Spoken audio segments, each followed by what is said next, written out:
Mis padres vendieron nuestra casa mientras yo estaba en el funeral de mi tía, diciendo, ya eres adulta. Te las arreglarás. Pero 10 años después, decidieron volver a mi vida porque estoy embarazada y quieren criar a mi hijo.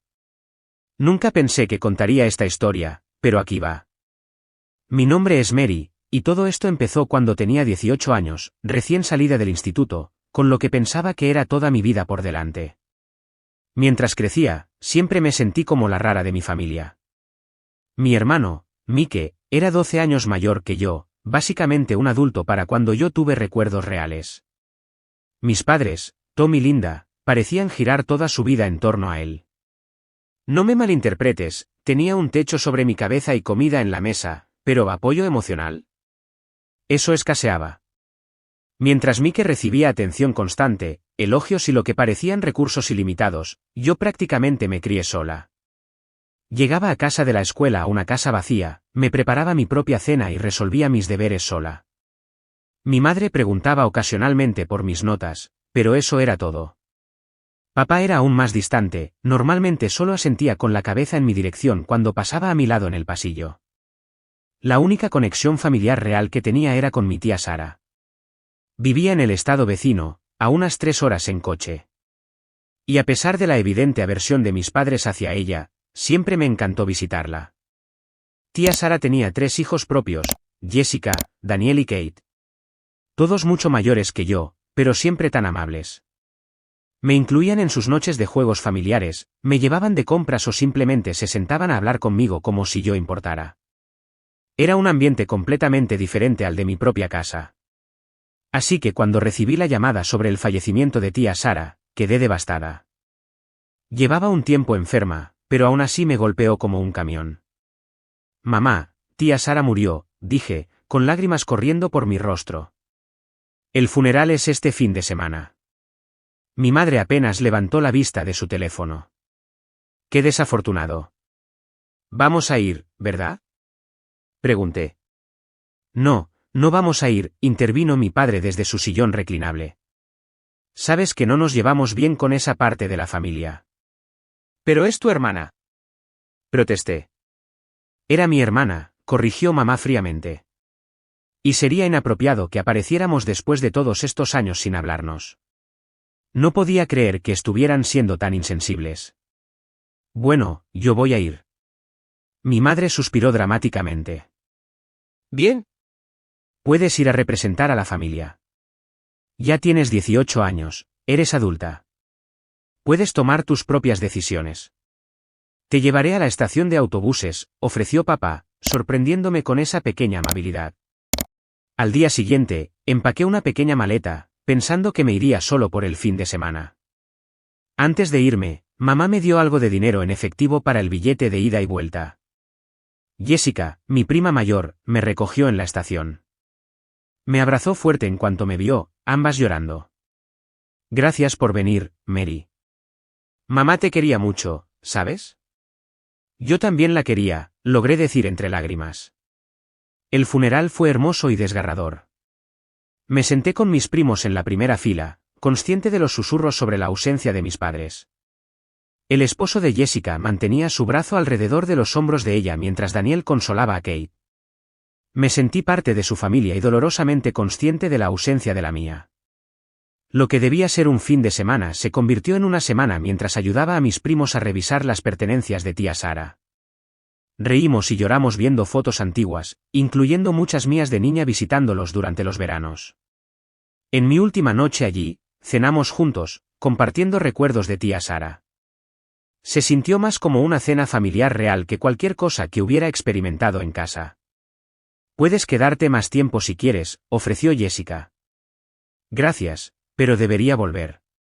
Tengo que resolver algunas solicitudes para la universidad, dije, aunque la verdad era que aún no tenía planes sólidos.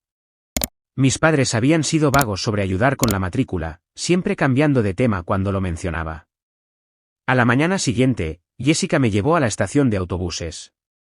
Llámanos cuando llegues a casa, ¿vale? Lo haré, prometí, abrazándola para despedirme. El viaje en autobús a casa me dio tiempo para pensar. Me sentía triste pero también extrañamente esperanzada. Cuando llegamos a mi ciudad natal, agarré mi maleta y llamé a un Uber para que me llevara a casa. Al girar en mi calle, algo se sintió raro. Había coches desconocidos en nuestra entrada. ¿Y eso era un columpio en el jardín? Esta es la dirección que me diste, confirmó el conductor al ver mi expresión confusa. Sí, es aquí, dije, aunque empezaba a sentir una extraña sensación de pavor. Pagué al conductor y caminé hacia mi casa, excepto que ya no parecía mi casa.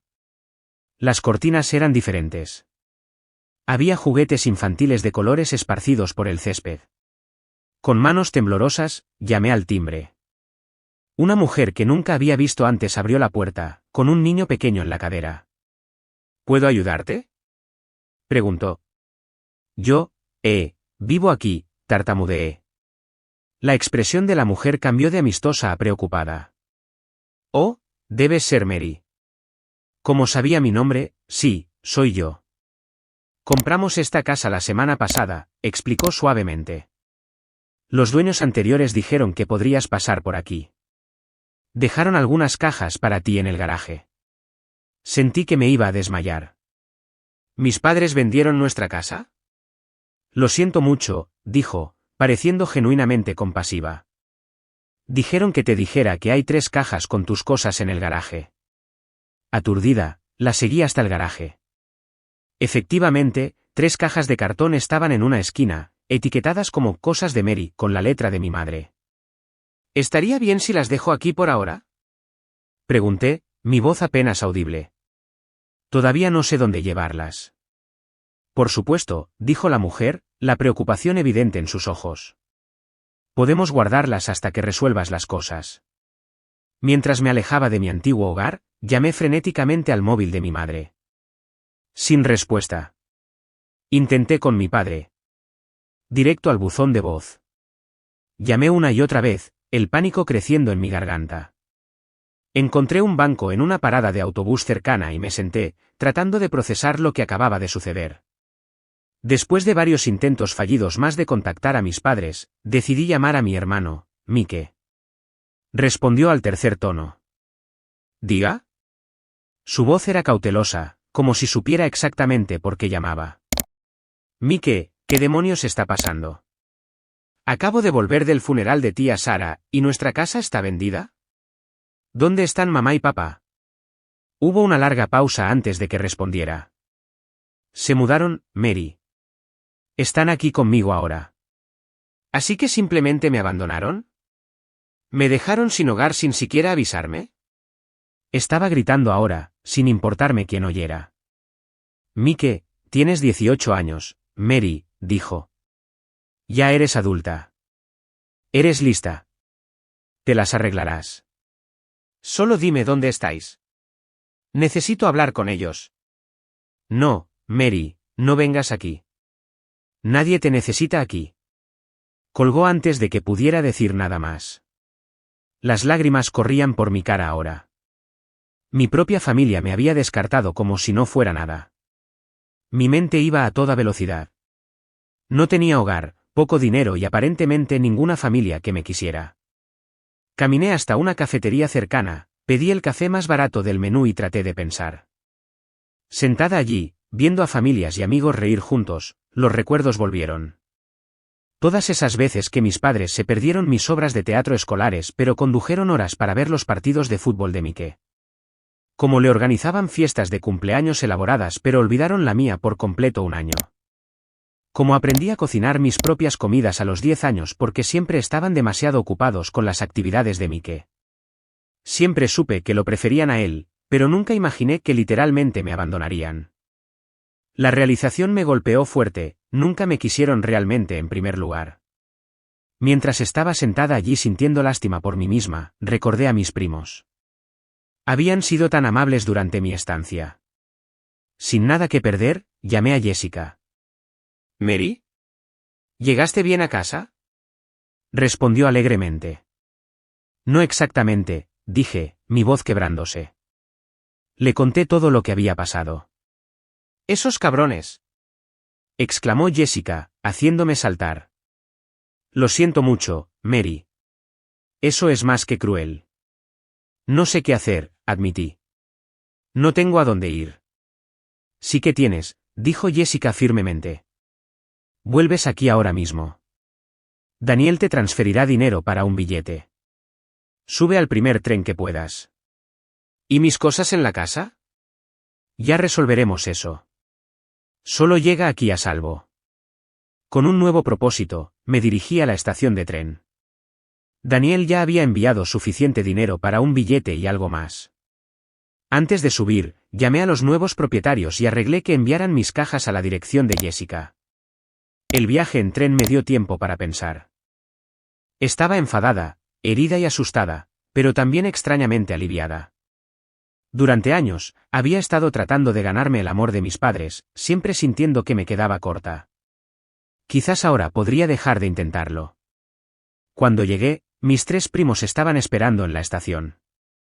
Jessica inmediatamente me envolvió en un abrazo, y me derrumbé por completo. Está bien, me consoló. Estás con nosotros ahora. Esa noche, durante la cena, tenían noticias que me dejaron sin palabras.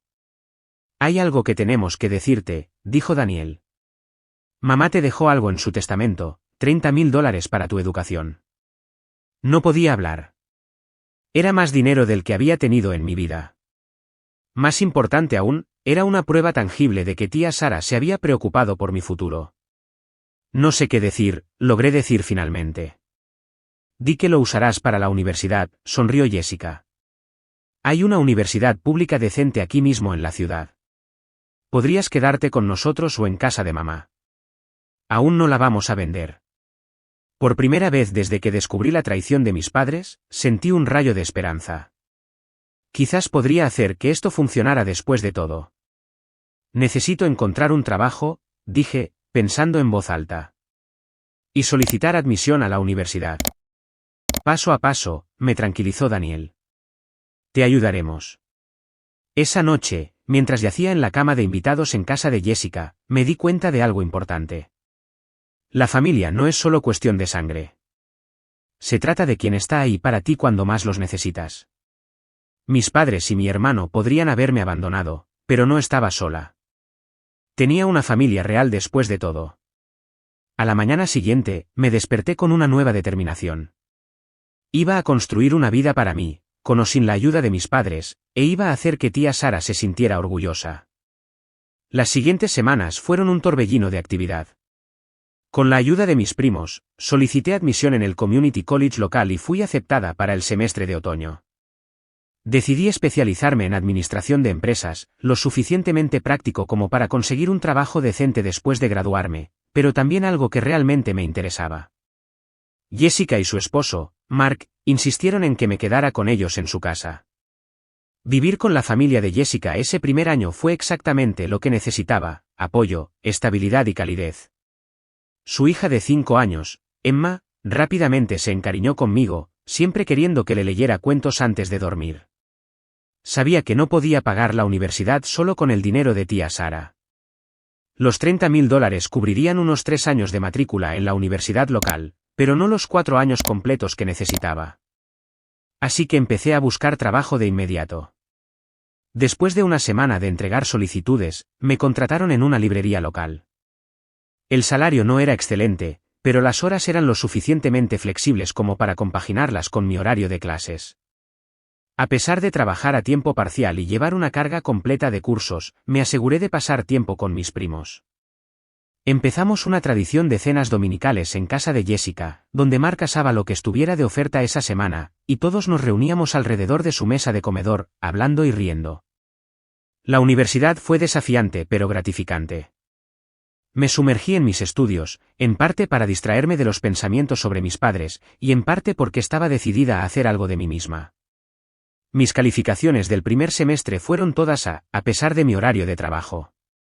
Al final de mi primer año, conseguí un trabajo un poco mejor pagado como asistente administrativa en una oficina de seguros local. Las horas eran más regulares y estaba relacionado con mi campo de estudio. Además, ofrecían reembolso de matrícula para ciertas clases, lo que ayudaría a estirar aún más el dinero de tía Sara. A medida que se acercaba mi segundo año, decidí que era hora de mudarme. Por mucho que quisiera a Jessica y su familia, no quería abusar de su hospitalidad. Encontré a dos chicas de mis clases de negocios, Amber y Tasa, que buscaban mudarse fuera del campus. Encontramos un pequeño apartamento de 3 habitaciones, cerca tanto de la escuela como de mi trabajo. Vivir con compañeras de piso cambió mi rutina de maneras inesperadas. Empecé a cocinar comidas de verdad en lugar de simplemente tomarlo más rápido. Estudiábamos juntas en la sala de estar, a veces teníamos noches de cine donde veíamos comedias románticas terribles y lanzábamos palomitas a la pantalla. A medida que se acercaba el tercer año, me di cuenta de que estaba a mitad de mi programa de grado. Revisé mis finanzas cuidadosamente. El dinero de tía Sara me cubriría hasta el tercer año, pero para mi último año, estaría por mi cuenta. Tomé turnos extras siempre que pude, guardando cada dólar sobrante. El último año fue aún más exigente, pero de alguna manera logré equilibrar el trabajo y los estudios.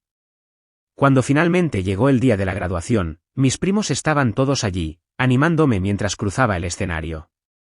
Lo había logrado, graduada con honores, a pesar de todo. A las pocas semanas de la graduación, mi pasantía en la oficina de seguros se convirtió en un puesto a tiempo completo. Finalmente pude permitirme mi propio pequeño apartamento, un estudio diminuto, pero todo mío. La vida se estaba asentando en una rutina cómoda cuando Ryan entró en la oficina. Vino a presentar una reclamación después de un pequeño golpe. Nuestros dedos se rozaron mientras le entregaba los papeles, y sentí una chispa que nunca antes había experimentado. Me invitó a tomar un café después de que terminamos su reclamación, y me sorprendí a mí misma diciendo que sí. Era fácil estar con Ryan, amable, divertido y refrescantemente normal. Enseñaba historia en el instituto local y entrenaba béisbol. A diferencia de mí, venía de una familia estable y amorosa que vivía a solo unas pocas ciudades de distancia. Después de 6 meses de noviazgo, decidimos mudarnos juntos, encontrando un acogedor apartamento de 2 habitaciones a medio camino entre mi oficina y su escuela. 2 años después de iniciar nuestra relación, la prueba de embarazo dio positivo. La miré incrédula antes de llamar a Ryan. Corrió a casa, preocupado de que algo anduviera mal. Cuando le mostré la prueba, su rostro se iluminó con la sonrisa más grande que jamás le había visto. Esa noche, me propuso matrimonio, no muy románticamente al principio, luego corrigiéndose arrodillándose junto a nuestra cama. Decidimos tener una boda pequeña, programada para 2 meses después. Nada extravagante, solo familia y amigos cercanos, en un jardín local. Jessica inmediatamente se autoproclamó organizadora de bodas. Y entre su entusiasmo y mis diagramas organizativos, todo estaba encajando bien. Entonces llegó la llamada telefónica que destrozó mi paz. ¿Diga? Respondí al número desconocido, esperando a un teleoperador. ¿Mary? Soy mamá. Casi se me cae el teléfono. Después de 10 años de silencio, escuchar su voz fue como si me echaran agua helada encima. ¿Qué quieres? Logré preguntar, mi voz fría. Hemos oído que te casas. Tu padre y yo queremos ir a la boda. Él quiere llevarte al altar. Solté una risa amarga. Debes estar bromeando. Ya tengo a alguien que me lleve al altar. Mi primo Daniel, que ha sido más un padre para mí de lo que papá jamás fue. Mary, por favor. No. No quiero veros y no os voy a invitar a mi boda. Vamos a ir de todos modos, dijo firmemente. Especialmente ahora que sabemos que estás embarazada. Queremos ser parte de la vida de nuestro nieto. ¿Hablas en serio? Recuerdo exactamente qué tipo de padres fuisteis. Mi hijo no necesita abuelos como vosotros. Todavía recuerdo cómo me dejasteis sola sin siquiera dejarme vuestra dirección. Simplemente desaparecisteis. Tenías 18 años, replicó mamá. Eras adulta, independiente. Podías cuidarte sola. Sabíamos que sobrellevarías las dificultades. Algo en su tono me hizo sospechar. ¿Cuál es la verdadera razón por la que de repente recordáis que tenéis una hija después de 10 años? Hubo una larga pausa. Finalmente, suspiró. Mike se hizo la vasectomía hace muchos años. Todo este tiempo, estuvimos esperando que se casara y tuviera hijos. No podía creer lo que estaba escuchando. ¿Así que soy vuestro plan B para tener nietos? Siempre hemos soñado con tener nietos, continuó, ignorando mi pregunta. Mike recién admitió que nunca quiso hijos. Planea vivir solo para sí mismo. Hizo una pausa. Tu padre y yo nos vamos a mudar más cerca de ti. Compraremos una casa en tu ciudad. Queremos ayudar a criar a nuestro nieto. No, dije firmemente. No lo permitiré. Y luego colgué, mis manos temblando de ira y conmoción. Esa noche, le conté a Ryan sobre la llamada. Conocía la historia con mis padres y fue inmediatamente protector. No tienes que dejarlos volver a tu vida, me aseguró. Manejaremos esto juntos. Me apoyé en su hombro, agradecida por su apoyo inquebrantable. Simplemente no puedo creer que piensen que pueden abandonarme y luego volver tan campantes cuando les conviene. No se trata de ti, dijo Ryan suavemente. Nunca se ha tratado de ti. Se trata de lo que ellos quieren. Tenía razón. Por supuesto, mis padres no habían desarrollado repentinamente una conciencia ni habían empezado a extrañarme. Solo querían acceso a mi bebé porque su niño dorado no les había proporcionado nietos.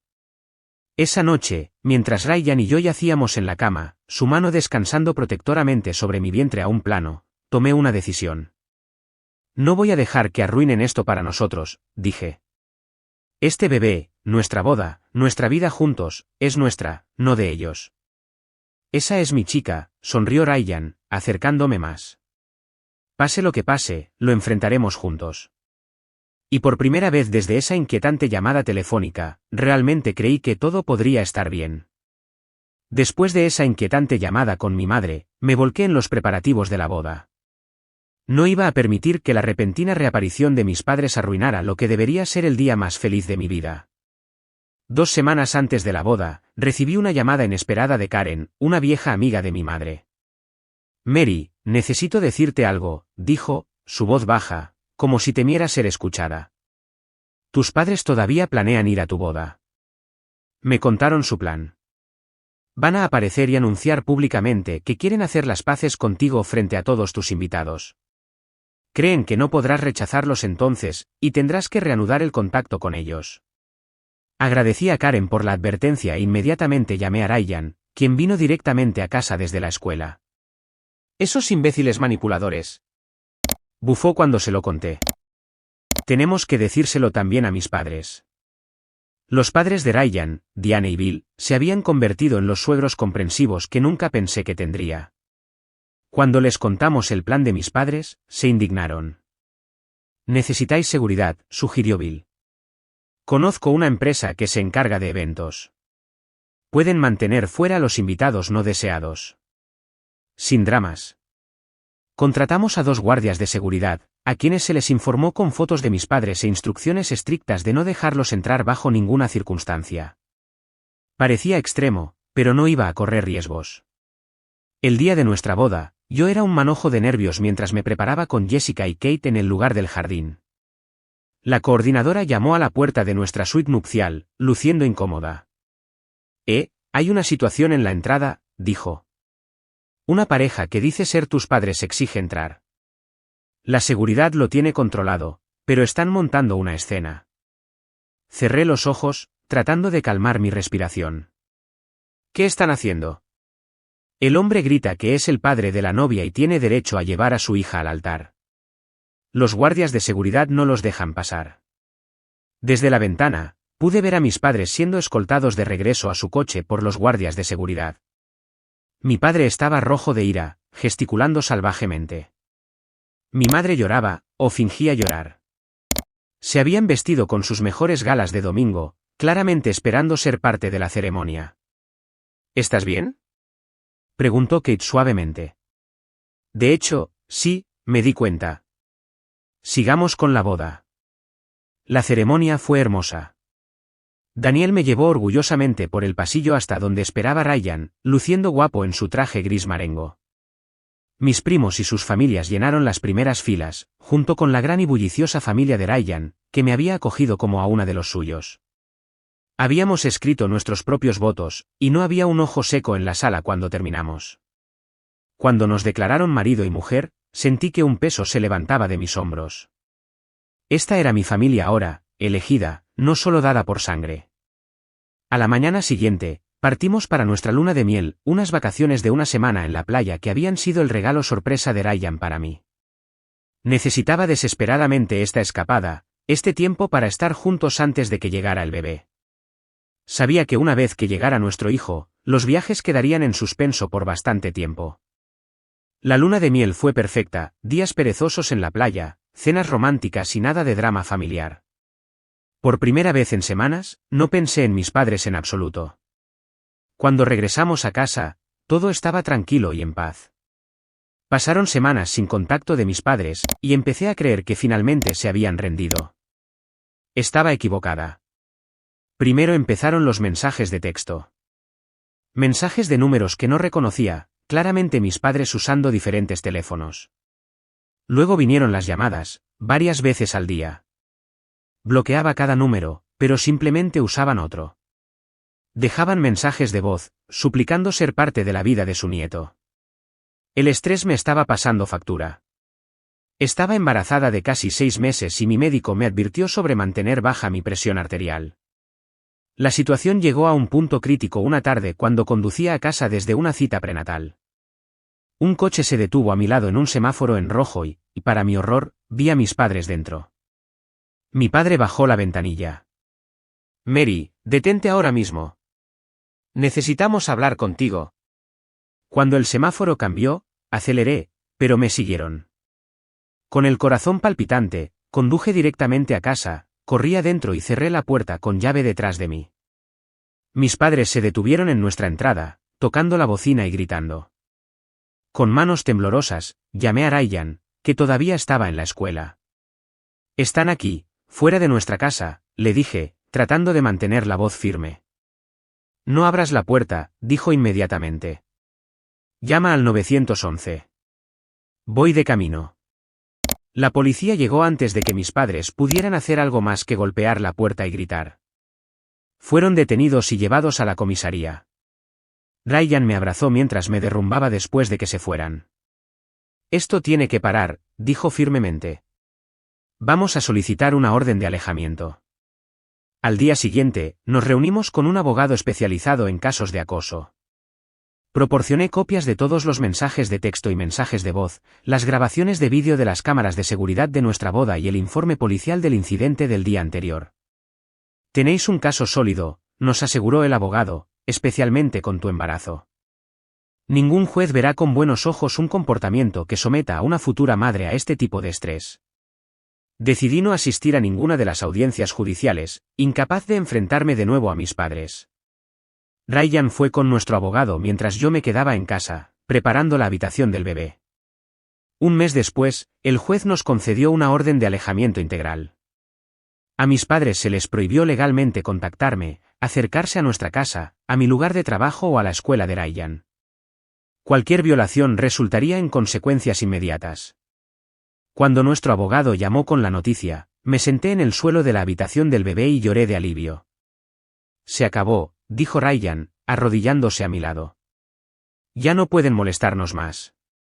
Con la orden de alejamiento en vigor, finalmente pude concentrarme en prepararme para la llegada de nuestro bebé. La habitación estaba casi terminada, paredes pintadas de un verde suave, cuna montada, ropa diminuta doblada cuidadosamente en los cajones. «No voy a dejar que vean al bebé», le dije a Ryan una noche mientras estábamos acostados. «Y si intentan luchar contra ello, volveremos a los tribunales». «Sea lo que sea que decidas, estoy contigo», prometió. 2 semanas después, mi prima Kate llamó con noticias. «Acabo de saber por tía Mabel que tus padres se mudaron de regreso a la ciudad de Mike», dijo. Supongo que finalmente captaron el mensaje. Sentí que la última pizca de tensión abandonaba mi cuerpo. Se habían ido. Mi bebé crecería rodeado de personas que realmente nos amaban, sin la presencia tóxica de aquellos que me habían abandonado cuando más los necesitaba.